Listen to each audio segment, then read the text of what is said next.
Well, thanks for visiting us here at KTALnews.com. I'm meteorologist Josh Morses, and we have your Monday weather update. The weather this week, it is going to start out fairly stormy first half of the week, and then we'll dry out late this week and into the weekend here. But as we saw late last week and over the weekend as well, we could have a few chances for maybe some strong to severe storms in this upcoming window, and definitely has a lot to do with that warm and humid spring feeling like weather that's building in today. We actually have a warm front that's moving in and could trigger an isolated severe storm today, but we do expect to see some dry air on Thursday and looking terrific through the back half of the week and into the weekend. So let's jump into that weather update today. It's actually hail, the main risk with the storms. I will say the risk of maybe damaging wind or tornado is not zero, but the wind and tornado threat much lower today. Hail is going to be the main culprit with any of these storms if, and it's a big if today, they can tap into the right ingredients here. Storm Prediction Center, they have just a slight risk for a few areas of Arkansas. That's the level 2 threat, and where the threat will be highest for hail,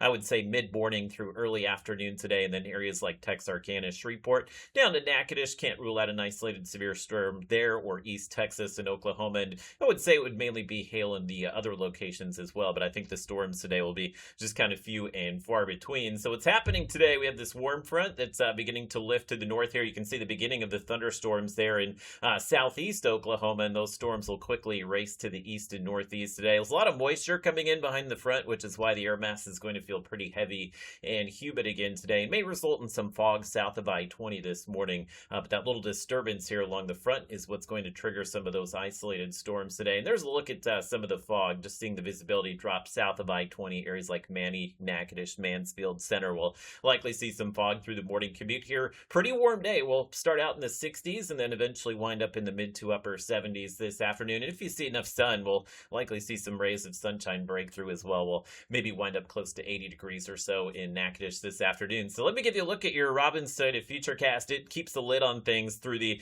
early morning commute here, but you'll see some of the storms begin to pop up. Again, Futurecast really doesn't show these little storms tapping into the right ingredients to become severe, but it is possible these storms will maybe tap into the right ingredients to be a little stronger than what Futurecast is showing. And you can see some of those stronger storms to the northeast of us. It's very well that those could play out over us by the middle of the day today, but any severe weather threat should wind down pretty quickly, 3-4 p.m. By the time we hit the evening commute today, we'll likely see most of the rain wrap up here. We'll get a little bit of a break tonight and tomorrow, but we do have some more storms in the forecast, likely late Tuesday and Wednesday. We could see some severe weather again, I would say Tuesday evening into early Wednesday morning here, mainly north of Interstate 30. This next system coming in is going to have, I think, a little more potential for wind and tornadoes. That's what we're watching Tuesday night and into Wednesday. And then after daybreak on Wednesday, it looks like that line of storms will kind of push across the region here, and may see some redevelopment of the storms on Wednesday, which